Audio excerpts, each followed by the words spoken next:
Une maison dans une rue tranquille est plongée dans l'obscurité, et dans le salon, il y a du sang, beaucoup de sang. Et au milieu de ce tableau se trouve une jeune mère qui vient de perdre ses deux propres fils. Elle a de profondes entailles au cou, des lacérations sur les bras. Elle-même, à peine quelques minutes plus tôt, avait appelé les services de secours en disant de façon décousue aux standardistes qu'un étranger s'était introduit dans la maison, un inconnu, un cambrioleur. Mais la scène de l'incident a un aspect étrange. Les indices ne s'assemblent pas en une image claire. Les détails semblent se contredire les uns les autres. Un peu plus tard, non loin de la maison, on retrouvera un petit objet. À première vue, une broutille, presque insignifiante, et pourtant peut-être un élément clé. Il existe une catégorie particulière d'affaires qui ne vous lâche pas, celles auxquelles on revient encore et encore, en ressassant dans sa tête la même pensée. Que s'est-il vraiment passé là-bas? Des affaires où les faits refusent obstinément de s'agencer en une explication compréhensible. Des histoires qui frappent par leur cruauté et leur calcul glacial. Des histoires où l'on n'arrive pas à concevoir comment une personne vivante a pu se résoudre à une chose pareille. Où les détails se contredisent, où l'intonation de la narratrice se heurte aux preuves, où le silence nocturne se révèle plus assourdissant que n'importe quel cri. C'est précisément à ce type d'affaires qu'appartient l'histoire d'aujourd'hui. Une femme du nom de Darlie. Elle commence par un appel d'urgence en pleine nuit et par une scène d'incident que l'on décrit encore aujourd'hui à la fois comme chaotique et comme soigneusement mise en scène. Mais que s'est-il réellement passé là-bas?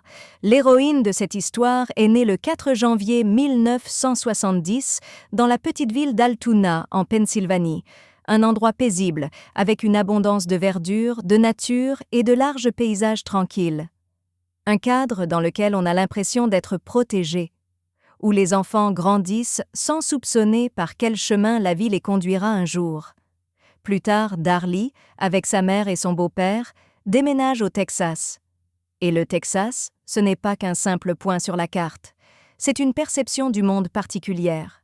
Chapeaux de cow-boy, vaches, chevaux, lassos, longues autoroutes droites s'étendant jusqu'à l'horizon, et une sensation de liberté absolue. Et à un moment donné, dans cet établissement, Darlie elle-même se retrouve, soit pour aider, soit simplement pour rendre visite à sa mère, et c'est là qu'elle le voit pour la première fois, Darin. Il a 17 ans, il a 2 ou 3 ans de plus qu'elle. Un garçon calme, sans bravade ni audace ostentatoire, de ceux qui se mettent silencieusement au travail et apportent leur aide là où c'est nécessaire. Et elle, blonde, remarquablement belle, joyeuse et sûre d'elle-même, une jeune femme qui comprend parfaitement qu'on la regarde. Entre eux jaillit immédiatement cette fameuse étincelle, quelque chose qui ressemble à un coup de foudre.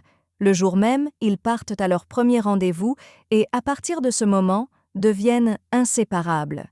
C'est cette sensation familière, la première étape de l'amour naissant. Les papillons dans le ventre, un léger tremblement, ce mélange d'enthousiasme et d'inquiétude, ce sentiment d'être enfin arrivé là où l'on devait être, alors même que tout ne fait que commencer. La première fièvre des sentiments se transforme en un attachement véritable et conscient. En 1988, un peu plus de 3 ans après leur rencontre, Darlie et Darin échangent leurs vœux. Ils se marient et se promettent mutuellement une longue vie heureuse. Un jeune couple, plein de rêves et convaincu de la formule Quote Zéro, ils lancent leur propre affaire, une entreprise spécialisée dans les tests d'équipements techniques. Les affaires marchent bien, vraiment bien. Le chiffre d'affaires augmente, l'argent rentre régulièrement et avec le succès, le niveau de vie s'élève également. Les époux achètent une maison dans une banlieue tranquille, spacieuse, soignée, correspondant parfaitement à l'image du rêve américain classique. Une pelouse tondue devant l'entrée, des voisins familiers dans la rue, un sentiment de sécurité. Ils commencent à fonder une famille. Le couple a 3 fils, Devon, Damon et Drake. Ils forment une véritable grande famille. Cette histoire comporte un détail amusant. Tous les prénoms de la maison commencent par D. Darlie, Darin, Devon, Damon, Drake. On imagine facilement la confusion qui pouvait parfois survenir lorsque quelqu'un était appelé depuis la pièce voisine et qu'il fallait deviner à qui exactement on s'adressait. Vu de l'extérieur, tout semble parfaitement réussi pour cette famille, une famille que l'on pourrait imprimer sur une carte postale. Darlie est décrite comme une mère aimante et attentionnée, une femme qui fait de la pâtisserie, cuisine, s'occupe de ses fils et vit littéralement pour eux. Elle soutient ses voisins, aide si quelqu'un tombe malade ou se retrouve en difficulté. On sait même que les époux ont, à une occasion, aidé financièrement un ami chez qui un cancer avait été diagnostiqué. Autrement dit, à première vue, ils ne sont pas seulement une image impressionnante, ils semblent réellement être des personnes sincèrement bonnes. Et tout cela sur fond d'une aisance évidente. Une grande maison, une entreprise, des fils, des bijoux coûteux. Darlie subit une opération de chirurgie esthétique mammaire et porte des bagues en diamant tape à l'œil. Elle savoure son bien-être et n'hésite pas à l'afficher. C'est le rêve américain dans sa forme la plus pure. Tout concourt à dresser un tableau familial idéal et un seul détail, dès le départ, ne colle pas. En 1996, l'affaire familiale commence à patiner. Les commandes se raréfient, le flux de clients diminue, les frais fixes, eux, ne disparaissent nulle part. Les dettes s'accumulent mois après mois, la pression financière augmente et le mode de vie auquel ils sont habitués, qui leur paraissait encore récemment comme quelque chose d'acquis, se révèle tout simplement hors de portée. Les cartes de crédit accumulent des dizaines de milliers de dollars de dettes et même le crédit immobilier de la maison est désormais menacé, cette même maison qui, hier encore, était le symbole de leur réussite. À l'extérieur pourtant, presque rien ne change. Aucune réduction brutale, aucune tentative visible de se serrer la ceinture, aucune conversation sur la nécessité de revoir leurs habitudes. La vie suit son cours habituel, vacances, achats, objets de prestige, la même légèreté ostentatoire dans les dépenses. Selon les données disponibles, c'est précisément à cette période que Darlie planifie un voyage à Cancún avec ses amis. Il s'agit d'une station balnéaire mexicaine sur la côte des Caraïbes. Un endroit loin d'être bon marché, un tel voyage coûte une somme très importante. Et c'est ici que se pose une question légitime. Pourquoi fait-elle cela à un moment où elle est endettée ? Est-ce un simple refoulement, un optimisme obstiné dans l'esprit du côté 1, ou bien cette pression même qui force à maintenir à tout prix l'image d'une famille à succès et à continuer à raconter à l'entourage la belle histoire d'une vie idéale pour que personne ne soupçonne qu'à l'intérieur tout craque déjà aux coutures? Il est important de comprendre que les problèmes financiers sont une chose capable de ronger une personne de l'intérieur presque imperceptiblement, surtout lorsqu'il y a 3 jeunes enfants à la maison. Sur la table de la cuisine s'empile une pile de factures impayées, et l'entreprise familiale ne rapporte plus, et de loin, ce qu'elle rapportait autrefois. À l'extérieur, on voit toujours une famille parfaite et rayonnante, cette image digne d'une carte postale. Mais à l'intérieur, derrière la porte fermée, le tableau peut être tout autre.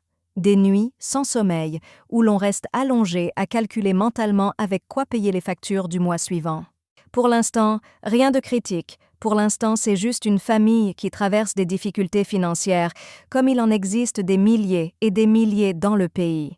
Mais parfois, c'est précisément de telles histoires que naissent des choses véritablement monstrueuses.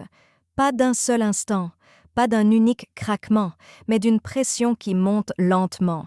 Et la question ici n'est qu'une seule. Combien de temps cette façade soigneusement construite tiendra-t-elle encore avant de se fissurer définitivement et de révéler ce qui se cachait à l'intérieur depuis des années? Et voici le 6 juin 1996, 2h31 du matin. Un quartier résidentiel tranquille, une maison individuelle ordinaire pour une seule famille, de celles qui se dressent en Amérique par milliers, le long de rues identiques. Un appel arrive au service d'urgence. Au bout du fil, une femme qui se maîtrise à peine. Le souffle coupé, dans la voix, une panique pure, les mots se chevauchent. Elle crie dans le combiné, supplie l'opératrice de ne pas raccrocher, dit qu'elle a besoin d'aide, que ses enfants sont blessés, qu'il faut envoyer quelqu'un d'urgence. C'est cette même Darlie qui appelle. Pendant qu'elle continue à parler avec la standardiste, les premiers policiers arrivent devant la maison. L'un des enquêteurs s'est souvenu plus tard de ce moment dans tous ses détails. Selon ses dires, à peine avait-il arrêté sa voiture devant la maison qu'un homme est sorti en courant par la porte d'entrée.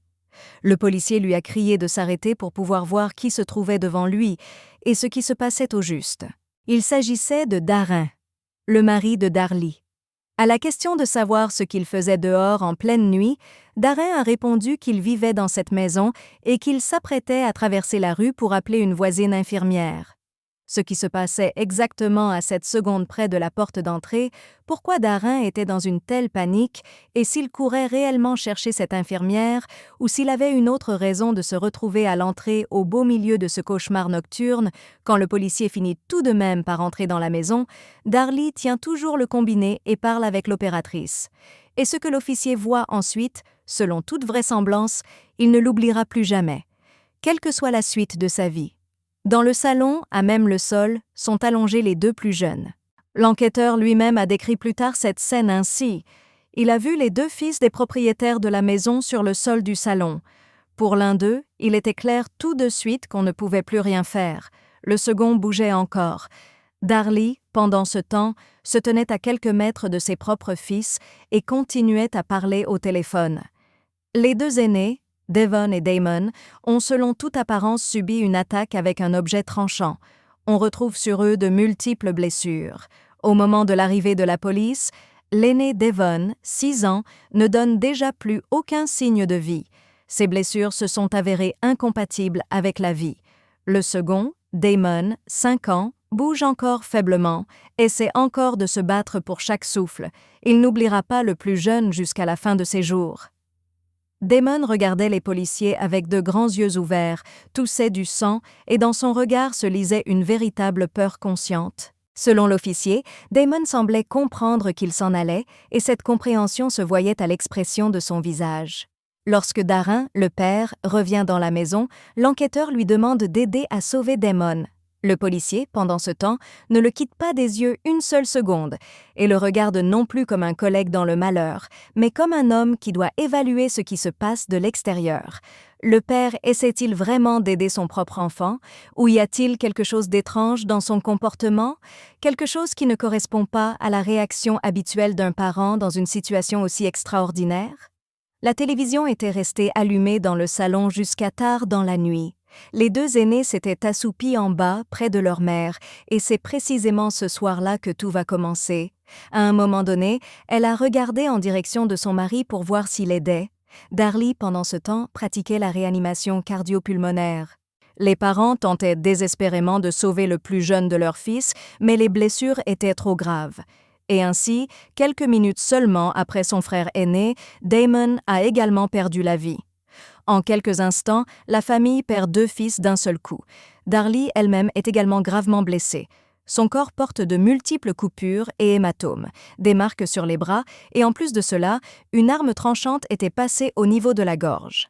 La chaîne qu'elle portait autour du cou avait, lors du coup, été enfoncée si profondément dans les tissus qu'il faudrait plus tard l'extraire chirurgicalement. Darlie est emmenée à l'hôpital et elle survit, mais comme les médecins le diront plus tard, tout s'est joué à littéralement 1 millimètre près. Elle décrira elle-même les choses ainsi par la suite. La gorge était entaillée d'un bord à l'autre. Darlie a déclaré que l'artère carotide avait été partiellement rompue, mais pas sectionnée de part en part. Encore 2 millimètres de plus en profondeur, et c'est en somme presque rien, et elle se serait vidée de son sang en quelques minutes.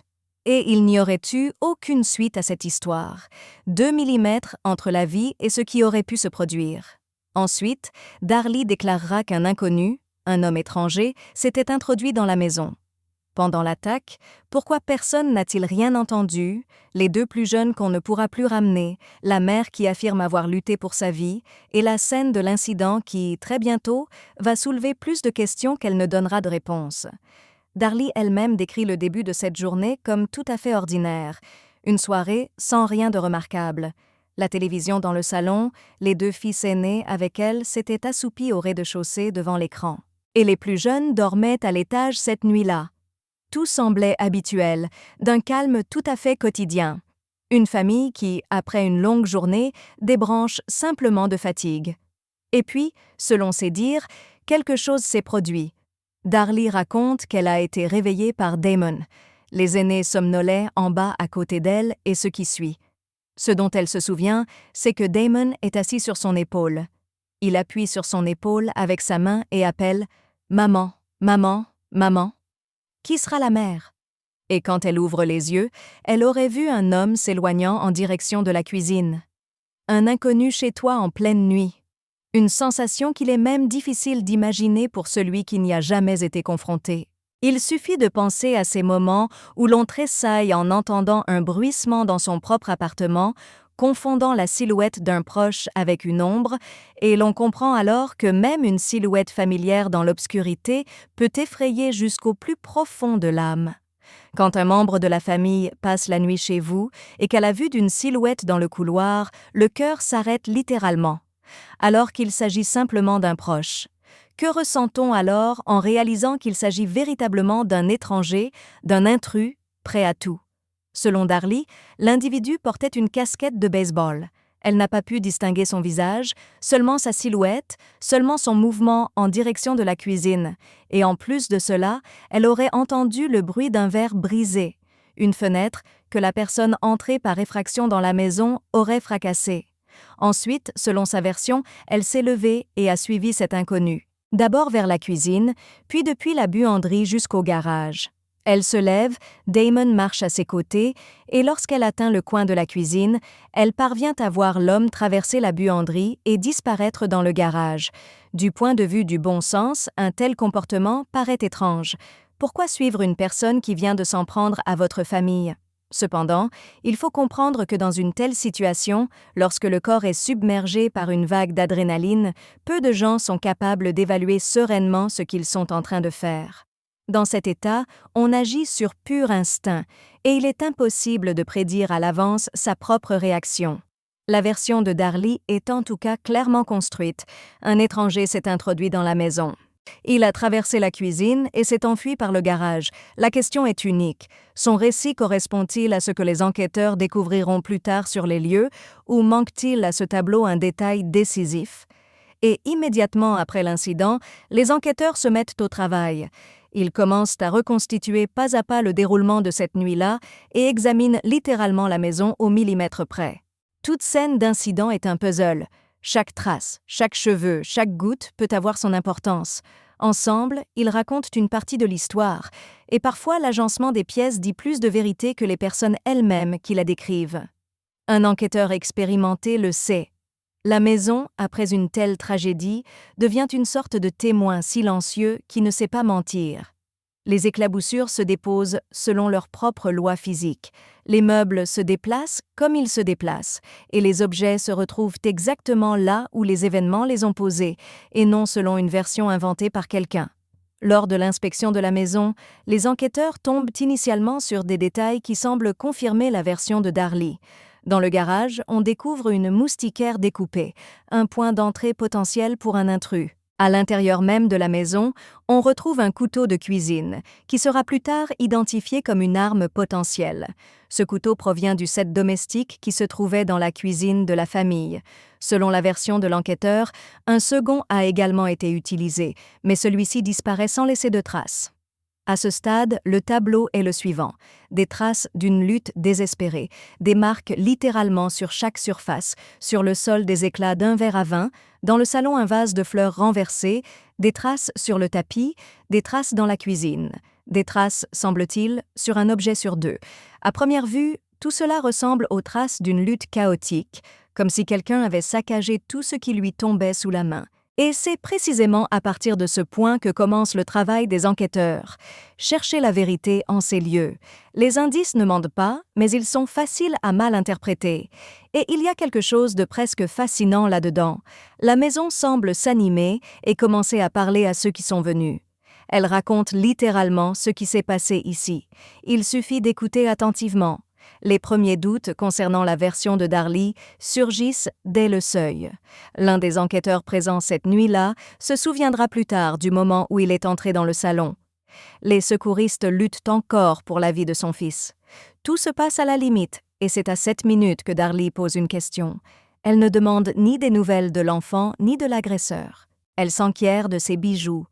La maîtresse de maison se tient près du comptoir entre la cuisine et le salon, extérieurement détachée, comme si tout cela arrivait à quelqu'un d'autre. En substance, on a l'impression que ses pensées ne sont pas tournées vers le plus jeune ni vers son frère, allongé sur le comptoir. Elle s'intéresse à savoir si quelque chose a disparu, si le criminel a emporté ses bijoux. Et à cet instant précis, l'un de ses fils a déjà franchi la limite, l'autre s'accroche encore à la vie. Pourquoi poser des questions sur des babioles? Le choc, le désarroi, une tentative de s'accrocher à quelque chose de familier. Et aussitôt, le détail suivant saute aux yeux. Les bijoux n'ont pas bougé, malgré le prétendu cambriolage. Ils continuent d'être posés à découvert, intacts, directement sur le comptoir. Pourquoi un cambrioleur s'introduirait-il dans une maison sans prendre ce qu'il y a de plus précieux et qui est en évidence? Pourquoi laisse-t-il les babioles pour lesquelles il était censé être venu? Ce n'est que le début des incohérences. Sur place même, Darlie raconte elle-même aux enquêteurs quelque chose de remarquable. Selon ses dires, elle a touché le couteau, ce couteau de boucher avec lequel les coups ont été portés à ses fils. Elle l'a pris en main et a essuyé les empreintes digitales, une explication commode au cas où ces empreintes seraient malgré tout retrouvées sur la lame. Mais ici aussi se pose une question contraire. Pourquoi la victime touche-t-elle l'arme en général? Pourquoi essuyer d'éventuelles empreintes si vous êtes vous-même victime? Désarroi, impulsion ou tentative de fournir une explication à l'avance avant qu'on ne vous pose des questions gênantes. Et puis, il y a ce verre brisé. Il gît sur le sol, les éclats éparpillés sur le carrelage. Mais lorsque les enquêteurs regardent de plus près, ils remarquent quelque chose d'étrange. En dessous, du sang. Les analyses ultérieures montreront que ce sang appartient à Darlie elle-même. Autrement dit, le sang était là avant que le verre ne se brise. Or, dans son récit, tout est différent. Elle affirme qu'elle n'a entendu que le tintement du verre et qu'à ce moment-là, elle dormait encore. L'agression. Plus loin, la cuisine. Contre le mur, un aspirateur noir. Et il est littéralement couvert de sang. Pas quelques gouttes accidentelles. Du sang sur le corps de l'appareil, sur la poignée, sur le sol en dessous. On dirait que quelqu'un a saisi l'aspirateur les mains ensanglantées, l'a déplacé, l'a repositionné. Élément encore plus révélateur, on découvre en dessous des traces de roulement des roulettes imprégnées de sang et l'empreinte d'un pied. Les analyses de laboratoire confirmeront plus tard que le sang et l'empreinte appartiennent à Darlie elle-même. Pourquoi déplacer un aspirateur au milieu d'une scène d'agression? Pour essuyer quelque chose? Pour cacher quelque chose? Pour mettre en scène quelque chose? Parallèlement, on examine la chemise de nuit que portait Darlie cette nuit-là. Sur le dos, des taches de sang et de fines gouttelettes, des éclaboussures que l'on associera plus tard au moment des coups. L'un des enquêteurs formule cela ainsi. Seul un mouvement de l'arme vers le haut et vers le bas pouvait projeter du sang par-dessus le tissu de cette manière. Sur le devant de la même chemise, on trouve également des éclaboussures.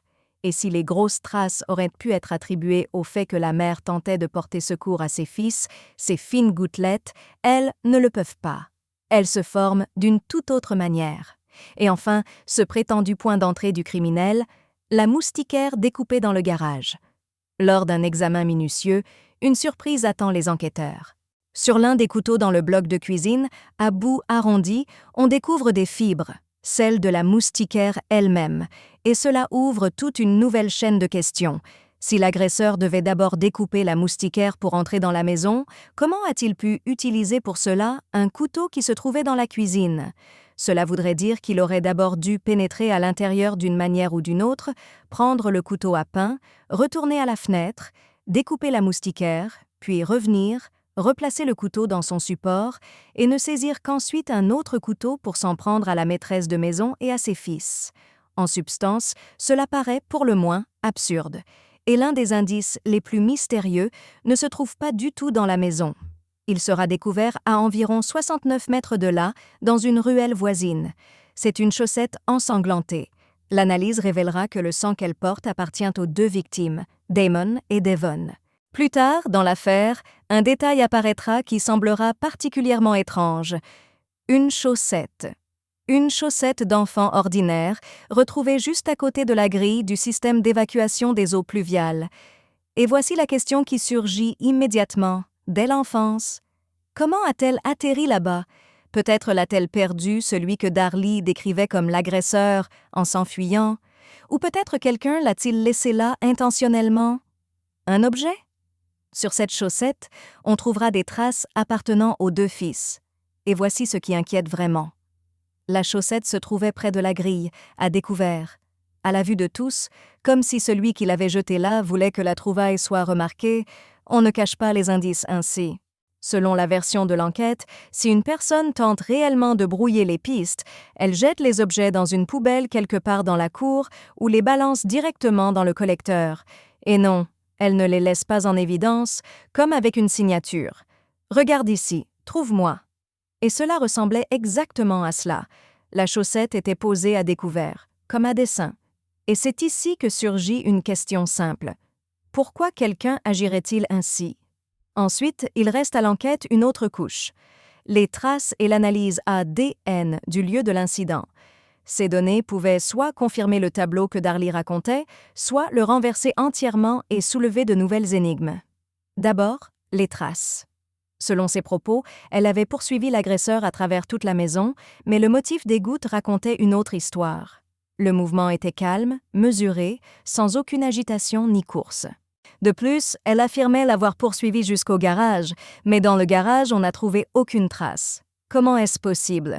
Une personne perd des traces à travers toute la maison, puis, arrivée au garage, semble cesser d'en laisser. Darlie disait que l'incident s'était produit alors qu'elle était allongée sur le canapé, mais c'est précisément sur le canapé qu'il n'y avait aucune trace. En revanche, on en a trouvé près de l'évier de la cuisine. Quelqu'un s'y lavait là, tentait de nettoyer quelque chose. Ensuite est venu le tour de l'expertise ADN, et son résultat s'est révélé extrêmement univoque. Toutes les traces ADN recueillies sur place appartenaient à 3 personnes. Pas d'ADN étranger, pas d'empreintes étrangères non plus. Une seule empreinte est restée non identifiée. Pour les enquêteurs, le tableau se dessinait clairement. Selon leur version, le récit de Darlie ne correspondait pas à la réalité, et la scène, elle l'avait elle-même mise en scène, afin de détourner les soupçons vers un étranger mythique. L'un des enquêteurs dira plus tard ceci. Pour lui, dès le début, il était évident que son récit était un mensonge. De près, cela ne ressemblait pas à la vérité. 1 ou 2 incohérences auraient pu être attribuées au stress ou à une mère défaillante, mais toute l'histoire dans son ensemble ne tenait pas. Et pourtant, tout est-il si univoque? La majorité des indices pointaient dans une seule direction, mais des questions demeuraient et elles ne disparaissaient pas. Si Darlie avait vraiment tout mis en scène elle-même, alors pourquoi s'était-elle infligé des blessures aussi graves?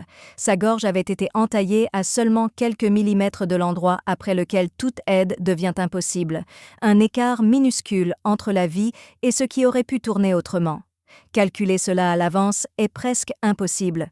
Qui prendrait un tel risque pour une mise en scène? Et surtout, pourquoi ferait-elle tout cela? Faire subir cela à ses propres fils? Les voisins décrivaient Darlie comme une mère attentionnée et aimante, une personne qui vivait pour sa famille.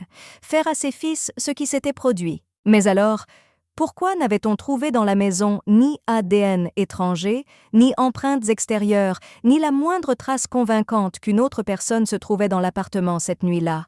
Laquelle des 2 versions se rapprochait le plus de la vérité?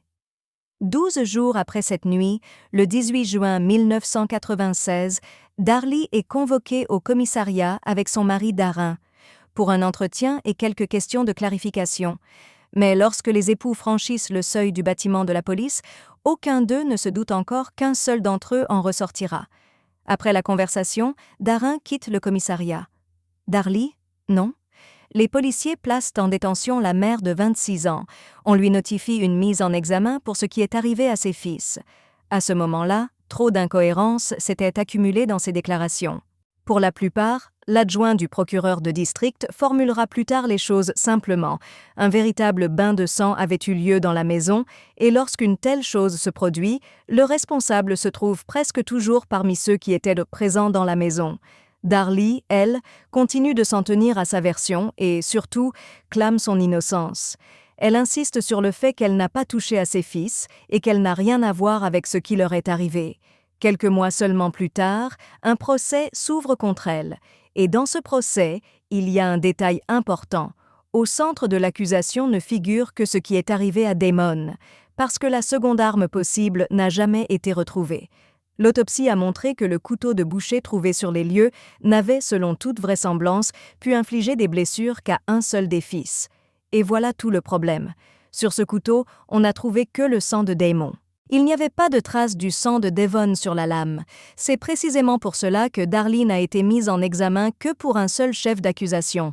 Le 6 janvier, le tribunal entend les déclarations liminaires des parties, et au-dessus de tout le procès plane une seule question, lourde et inconfortable. Une mère est-elle capable de lever la main sur ses propres fils? Le parquet, lui, n'en doute pas une seule seconde. Selon sa version, cette nuit-là, il n'y avait personne d'étranger dans la maison. Aucun intrus venu de l'extérieur. À l'intérieur se trouvait Darlie elle-même, et c'est elle qui a mené les choses jusqu'à ce stade fatal. Et ensuite, comme l'affirme l'accusation, elle s'est efforcée de tout mettre en scène comme si quelqu'un s'était réellement introduit dans la maison. Avec un couteau à pain, elle a découpé la moustiquaire du garage, puis est sortie en courant, a parcouru environ 69 mètres dans la ruelle et y a laissé une chaussette tachée. Un petit détail matériel qui devait jouer son rôle et ressembler à la trace d'un agresseur en fuite. Après cela, selon la logique du parquet, elle est rentrée dans la maison et s'est elle-même infligé des blessures, y compris en se tranchant la gorge. Une dernière touche brutale destinée à compléter le tableau d'une agression extérieure et seulement après est venu l'appel au service de secours. Une mise en scène, un scénario réfléchi à l'avance. C'est ainsi que le voit l'accusation. Et voilà qu'au cours du procès, le parquet déploie une longue liste de preuves. Parmi elles, le témoignage d'un expert judiciaire qui éclaire le rôle du couteau à pain et confirme les conclusions. Mais dans la salle d'audience, deux autres éléments font surface qui joueront un rôle tout aussi important. Le premier, une entrée de journal intime.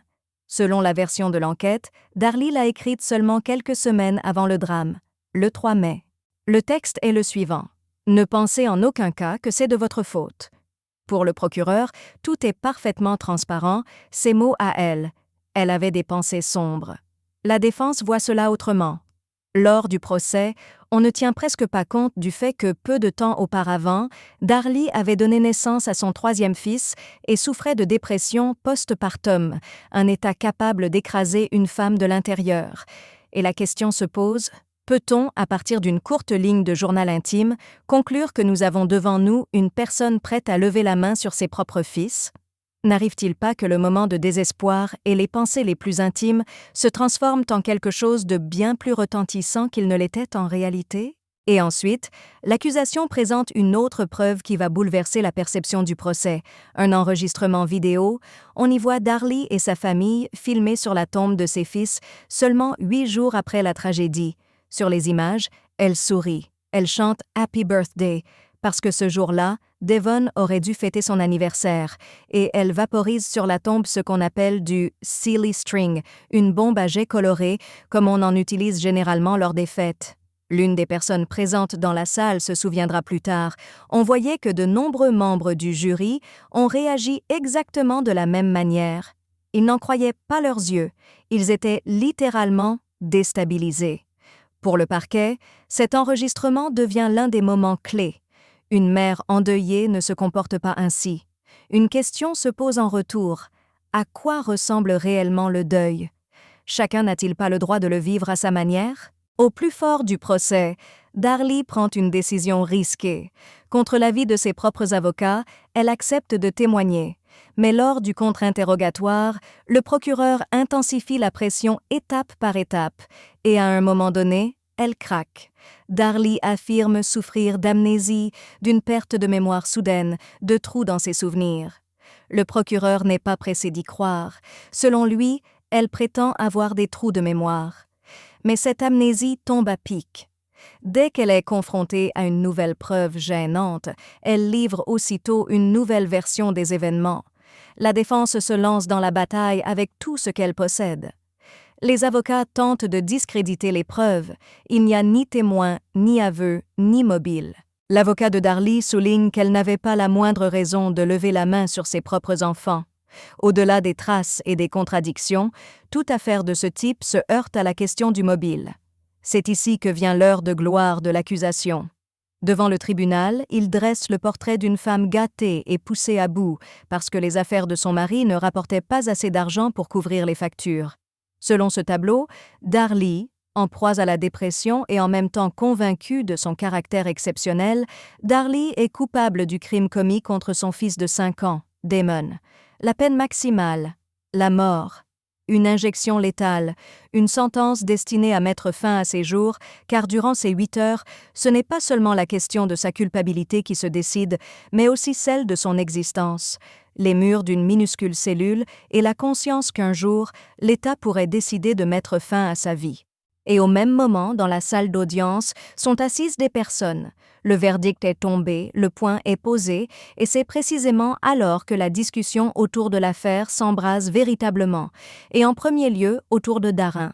En quelques jours, cet homme s'est retrouvé privé de littéralement tout, de ses 2 fils, et maintenant aussi de sa femme. Juridiquement, l'histoire est close, mais au-delà du tribunal, il reste beaucoup de gens qui ne croient pas à la culpabilité de Darlie et sont convaincus que quelque part, l'enquête ou les jurés se sont gravement trompés. Les plus bruyants dans ce cœur sont ses propres proches. Pour ses proches, l'idée même que Darlie ait pu lever la main sur ses propres fils. Darin ne renonce pas à Darlie, ne la raye pas de sa vie. Toutes les 3 semaines, il se rend à des visites auprès d'elle, ne manquant aucun rendez-vous et reste publiquement à ses côtés. Pour lui, le tableau de cette nuit-là n'a jamais changé. Un inconnu s'est introduit dans la maison, s'en est pris à ses fils et l'a laissé elle-même perdre son sang. C'est avec cette version qu'il vit encore aujourd'hui, des trous dans les arguments tout aussi sévères. Selon lui, l'épouse a été condamnée non pas sur des preuves, mais sur sa réputation. Lors du procès, on a fait d'elle un monstre en s'accrochant aux moindres détails, de la vidéo aux photographies. Si l'on jugeait n'importe qui dans le pays de cette manière, dit-il, presque tout le monde serait reconnu coupable. Sur le banc des accusés, on a traité Darlie de presque toutes les injures existantes, alors qu'elle, selon lui, n'est pas telle qu'on l'a montrée à l'écran, dans cette courte vidéo. Puisque les proches continuent de croire en son innocence, ils se mettent à chercher ceux qui pourraient l'aider. La chaîne les mène à un millionnaire texan.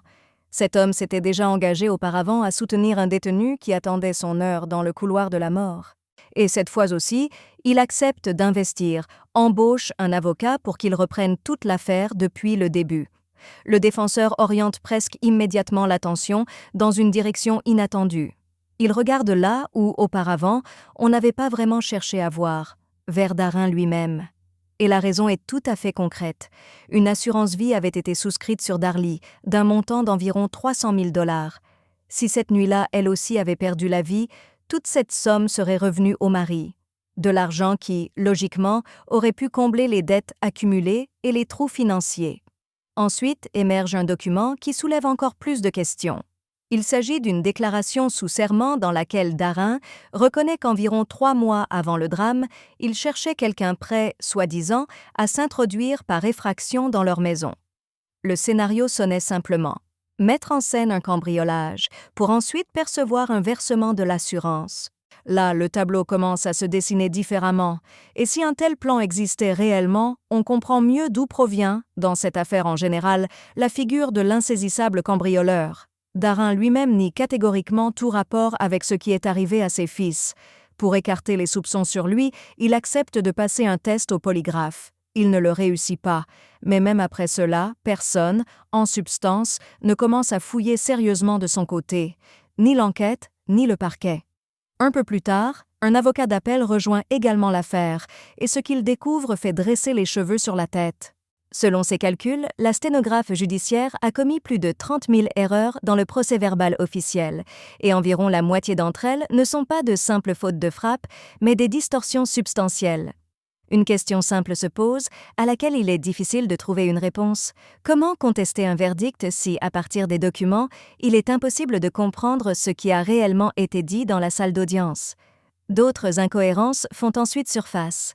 L'avocat découvre qu'on n'a pas montré au juré l'enregistrement complet, mais seulement un court fragment. Selon lui, la scène avec la silly string avait été précédée d'une cérémonie commémorative de 2 heures, et c'est précisément cela que le jury n'a pas vu. Les jurés n'ont eu droit qu'au montage où Darlie rit et paraît étrangement joyeuse. Mais ils n'ont pas vu les heures durant lesquelles elle est véritablement en deuil. Puis une autre étrangeté apparaît. On dissimule une partie de la documentation photographique. Environ 1 millier de clichés avaient été pris, mais seulement quelques 400 ont été mis à la disposition du jury. Parmi les images manquantes figurent celles qui montrent les blessures et les ecchymoses de Darlie elle-même. L'avocat insiste. Si les jurés avaient vu ces photographies, ils auraient pu légitimement se demander si une femme seule était capable de s'infliger de telles blessures. À ces doutes s'ajoutent d'autres détails, à commencer par la chaussette ensanglantée. La défense la qualifie de preuve la plus importante de toute l'affaire, et tout se joue sur le chronomètre. Un expert expliquera plus tard que celui des fils qui était encore en vie à l'arrivée des secours n'aurait pu, avec de telles blessures, tenir plus de 9 minutes. L'appel au service d'urgence a duré 5 minutes et 44 secondes. Et pendant tout ce temps, Darlie n'a pas raccroché. Lorsque l'équipe d'ambulance est enfin arrivée, on l'a empêché d'entrer dans la maison pendant près de 2 minutes. Les policiers ont d'abord inspecté les lieux. Si l'on additionne tous ces intervalles consacrés à la mise en scène, il ne reste à Darlie elle-même qu'un peu plus d'1 minute, environ 1 minute et 16 secondes. Et en ces quelques secondes, selon l'accusation, elle aurait dû organiser la scène de l'incident, sortir en courant de la maison, transporter la chaussette à une distance de 49 mètres, revenir et trouver encore le temps de se porter un coup à la gorge avec une arme tranchante. Est-il seulement réaliste de tenir un tel timing? Les enquêteurs eux-mêmes sont mis en cause. Selon la défense, ils ont grossièrement enfreint les règles élémentaires du travail sur les lieux. D'après les estimations, pas moins de 20 secouristes et policiers sont passés dans la maison avant même que le périmètre ne soit correctement sécurisé. Cela signifie que toute trace, empreinte, fibre, particule, a pu être effacée, déplacée ou tout simplement détruite avant même que les techniciens de la police scientifique ne s'en saisissent. Les serviettes imprégnées sont restées exactement là où elles étaient tombées. À côté, sur le tapis, par-dessus les taches séchées, on retrouve les empreintes des semelles de ces mêmes personnes qui étaient censées tout consigner. Et c'est précisément à partir de ce moment que l'image de la scène de l'incident cesse d'être une image pour devenir tout autre chose. Les policiers, comme on l'a appris plus tard, déplaçaient eux-mêmes des indices, marchaient sur les taches, soulevaient certains objets, les enroulaient et les rangeaient dans les mêmes sachets où se trouvaient déjà d'autres affaires venant de la maison. Aucune stérilité, aucun protocole. Juste la routine de travail de l'équipe de nuit. Et parmi les objets que les enquêteurs avaient touchés, se trouvait également ce fameux aspirateur noir qui, pendant des années, était considéré comme presque la principale preuve contre Darlie. Selon la version de l'accusation, c'était elle qui l'avait déplacé pour mettre en scène une fausse agression. Mais il s'avère désormais que ce n'est pas elle qui l'a déplacé. Ce sont ceux qui sont entrés dans la maison après les faits. Et c'est à ce moment-là qu'une autre question surgit, une question qui, en substance, annule tout le reste. Le mobile. Darlie n'a jamais eu, durant toute sa vie, le moindre épisode lié à de l'agressivité. Ses proches, ses connaissances, ses voisins, les médecins, tous la décrivaient de la même manière. Attentionnée, chaleureuse, bienveillante, aucune crise d'agressivité, aucune plainte, aucun signal d'alarme venu du passé. Et si l'on admet qu'elle avait réellement décidé de se débarrasser de sa propre famille, une étrangeté apparaît. Le plus jeune, celui qui avait moins d'1 an, est resté intact. C'est précisément lui qui réclamait son attention plus que tous les autres. C'est à cause de lui qu'elle ne dormait pas la nuit, qu'elle le nourrissait, qu'elle le portait dans ses bras. Si, à en croire l'accusation, le mobile était la fatigue et le désir de se décharger de ce fardeau, la logique s'effondre. Elle a laissé en vie précisément celui qui lui prenait le plus de force. Et une seconde étrangeté concerne l'argent. Selon la version de l'enquête, l'histoire tournait autour de l'assurance. Mais l'assurance n'avait pas été souscrite uniquement sur ceux dont elle aurait prétendument voulu se débarrasser. Elle avait aussi été souscrite sur son mari, pour une somme importante. S'il s'agissait d'un calcul, sa disparition à lui aurait rapporté bien davantage. Or, il est resté en vie et indemne. Un plan froidement calculé ne se construit pas ainsi. Ces questions restent en suspens encore aujourd'hui. Les avocats reviennent encore et toujours sur les irrégularités commises pendant le procès. Ils pointent les incohérences dans le travail de l'enquête, les indices déplacés, le témoin avec le pneu. Le tribunal refuse, encore et encore. Au lieu d'un nouvel examen, Darlie reçoit une autre proposition, un accord. Les conditions sont simples. Concernant ses fils, et alors la peine capitale serait commuée en réclusion à perpétuité. En substance, des aveux en échange de la vie. Darlie refuse. Et c'est ici qu'il faut s'arrêter. Une personne qui se trouve dans le couloir de l'attente depuis près de 30 ans, à qui l'on peut à tout moment fixer une date, refuse de sortir de cette cellule. La condition est unique, dire code 4 Et elle dit « code 5 ». Et ce code 6 résonne déjà depuis plusieurs décennies. Maintiendrait-elle sa conviction aussi longtemps si elle était coupable? Près de 3 décennies se sont écoulées depuis cette nuit-là. L'affaire n'est toujours pas close. Darlie se trouve toujours dans le couloir de l'attente au Texas. Derrière la fenêtre, les années passent, et elle ne sait pas quand tout cela prendra fin pour elle-même. Sa mère affirme qu'elle est prête, jusqu'à son dernier jour, à faire tout son possible pour prouver l'innocence de sa fille. Et Darlie elle-même, dans ses lettres, avoue que l'amour qu'elle reçoit, celui d'inconnus venus du monde entier, est précisément ce qui l'aide à tenir jusqu'au lendemain matin. Parfois, une seule minute ici s'étire comme une journée entière, mais les lettres arrivent. Et tant qu'elles arrivent, elle trouve la force de continuer. L'isolement, la routine, l'attente des décisions, des réponses, d'un nouveau procès qui, peut-être, ne commencera jamais. En 2011, presque 15 ans après cette nuit-là, Darren et Darlie divorcent. Elle dira plus tard à ce sujet quelques mots seulement. On lui a pris trop de choses. Pas seulement Drake, Devon et Damon. Jusqu'à la fin de sa vie, elle devra désormais se demander ce qu'ils seraient devenus, comment leur voix aurait changé, qui ils auraient été en grandissant. Elle affirme n'avoir rien fait, et pourtant tout cela lui a été enlevé, et c'est, selon ses propres mots, la plus grande des injustices. Jusqu'à aujourd'hui, cette affaire reste l'une des plus controversées de l'histoire du Texas. Elle a divisé les gens en 2 camps. Pour certains, tout est évident. Une mère égoïste, une femme qui aimait les bijoux, les stations balnéaires et les vacances, une vie étincelante, qui a choisi le chemin le plus court.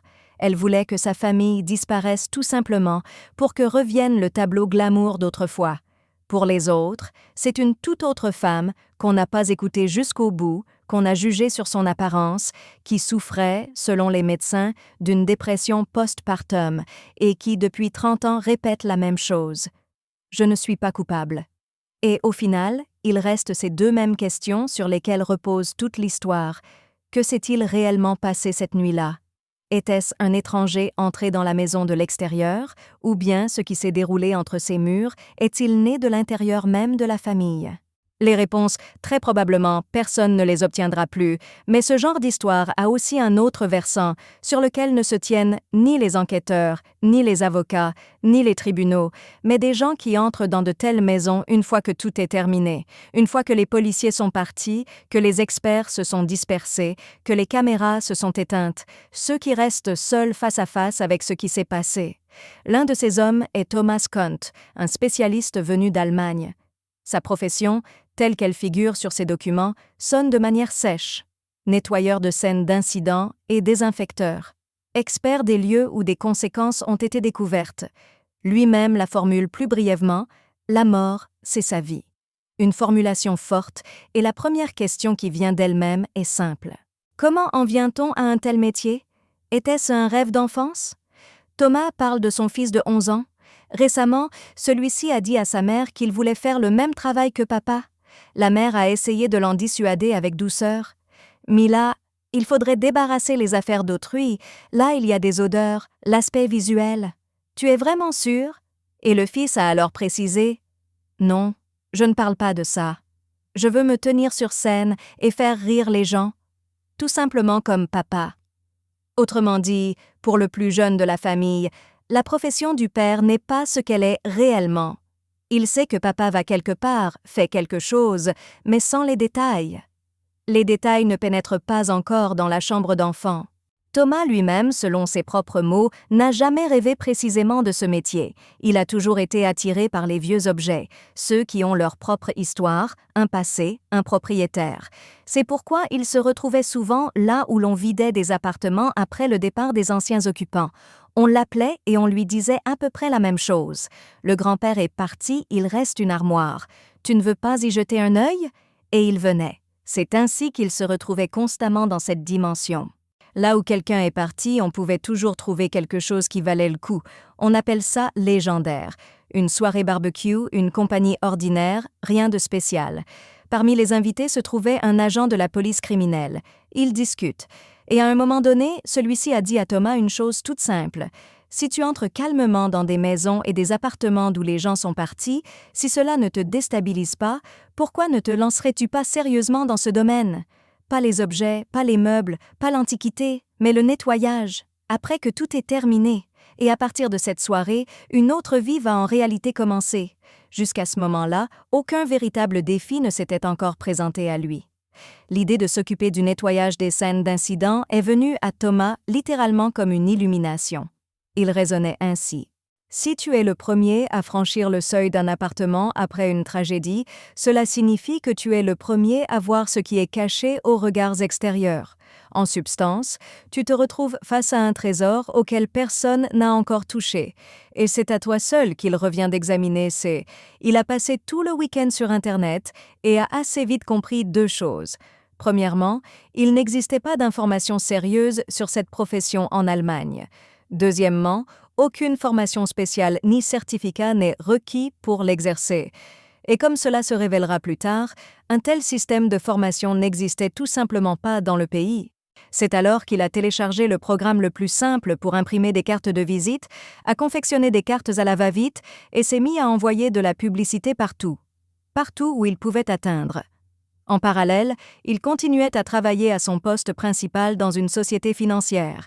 Mais il fallait bien vivre de quelque chose, et la nouvelle entreprise n'apportait pour l'instant que des dépenses. Le temps passait. Aucune réponse. Et voilà qu'à un moment donné, le téléphone a sonné au bureau. C'est la secrétaire qui a décroché. À l'autre bout du fil, une personne s'est clairement présentée. Police criminelle, brigade des enquêtes sur les crimes graves, commissaire visé. On a besoin de M. Kuntz de toute urgence. Aucun de ses collègues ne se doutait que Thomas s'occupait du nettoyage de lieux d'incident. Et de quel nettoyage pouvait-il s'agir, alors qu'il n'avait pas encore effectué une seule intervention?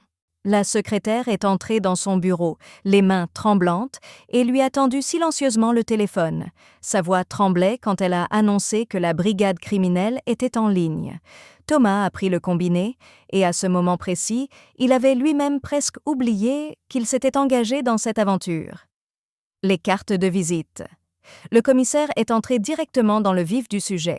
« C'est bien toi qui t'occupes du nettoyage des lieux d'incident? Les traces d'armes à feu, le sang, la matière cérébrale? Tu travailles avec tout ça ?» Thomas a confirmé machinalement. « Bien sûr, tout cela m'est familier, aucun problème. » On lui a rapidement dicté une adresse. Il fallait se rendre sur place immédiatement, et on a raccroché. Il était resté planté, le téléphone à la main, la tête martelée par une seule pensée. Et maintenant? Une sensation familière depuis l'école, comme si tu avais fait semblant d'apprendre ta leçon, et que maintenant, soudain, il fallait réciter.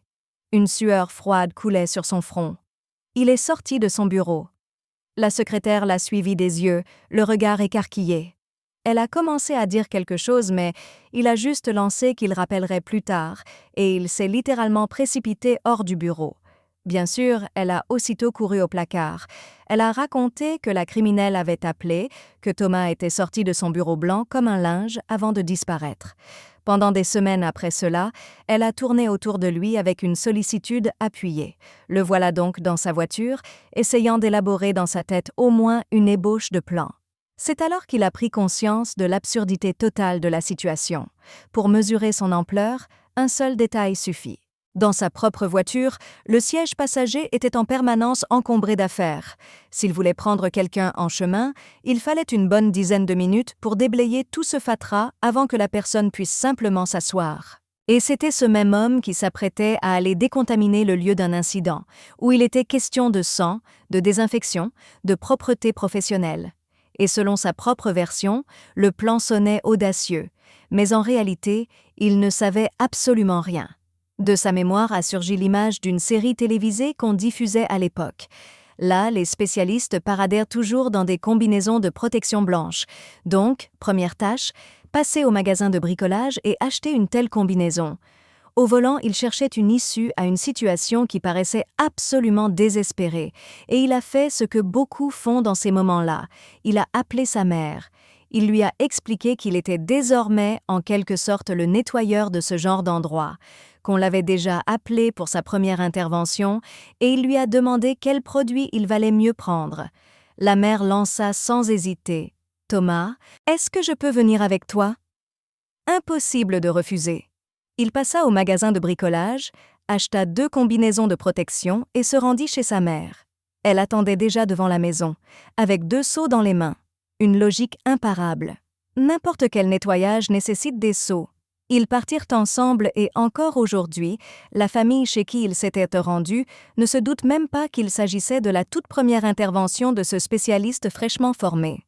Tout se déroula avec un professionnalisme et une délicatesse irréprochables. Thomas présenta ses condoléances, demanda où se trouvait exactement le lieu d'intervention.